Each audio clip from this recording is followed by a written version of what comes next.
ಎಳ್ಳುಂಡೆ ಮಾಡ್ತಿದ್ದೀನಿ. ಎಳ್ಳುಂಡೆ ಮಾಡ್ತಾ ಇದ್ದೀನಿ. ಈಗ ನಾನು ತೊಗೊಂಡಿರೋದು ಇಂಗ್ರೀಡಿಯೆಂಟು ಎಳ್ಳು, ಬ್ಲ್ಯಾಕ್ ಎಳ್ಳು ಮತ್ತು ವೈಟ್ ಎಳ್ಳು ಮತ್ತು ಕಡಲೆ ಎಲ್ಲ ಮಿಕ್ಸಿ ಮಾಡಿ ಇಟ್ಕೊಂಡಿದ್ದೀನಿ. ಇಲ್ಲಿ ಇದಕ್ಕೆ ಎಣ್ಣೆ ಸವರಿ ಇಟ್ಟಿದ್ದೀನಿ. ಈ ಕಡೆ ಬೆಲ್ಲ ಪಾಕ ತೊಗೊಳ್ತಾ ಇದ್ದೀನಿ.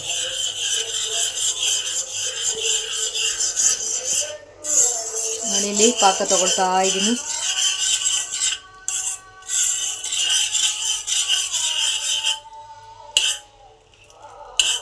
ಈ ಥರ ಬರಬೇಕು ಪಾಕ, ದಪ್ಪ ಇರಬೇಕಾಗತ್ತೆ ಆಯಿತಾ.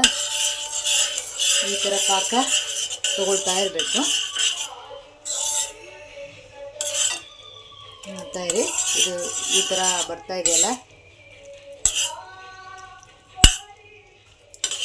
ಈ ಥರ ಪಾಕ ಬಂದಾಗ ನೀವು ಈ ಎಳ್ಳನ್ನು ಫಸ್ಟು ಕ್ಲೀನ್ ಮಾಡ್ಕೋಬೇಕು. ಇದು ಬ್ಲ್ಯಾಕ್ ಎಳ್ಳನ್ನು, ಇದು ತುಂಬ ಒಳ್ಳೆಯದು ಬಾಡಿಗೆ. ಆ್ಯಂಡ್ ಇದು ಅಷ್ಟೇ, ಇದು ಕೂಡ ಐರನ್, ಇವೆಲ್ಲ ಐರನ್ ಡೆಫಿಷಿಯನ್ಸಿನ ಹೆಲ್ಪ್ ಮಾಡ್ತೇವೆ. ಡೆಫಿಷಿಯನ್ಸಿ ಆಗಿದ್ದಾಗೆ ಹೆಲ್ಪ್ ಮಾಡ್ತಾರೆ. ನೋಡಿ ಬೆಲ್ಲ ಪಾಕ ಹೆಂಗೆ ಬಂದಿದೆ ಅಂತ, ಚೆನ್ನಾಗಿದೆಯಲ್ಲ.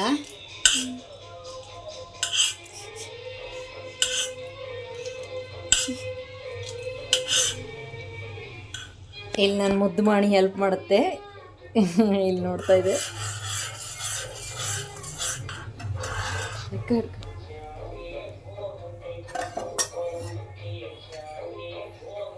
ಈಗ ಫ್ರೆಂಡ್ಸ್, ನಮ್ಮಮ್ಮ ಎಳ್ಳುಂಡೆ ಮಾಡ್ತಾ ಇರೋದು ಸ್ವಲ್ಪ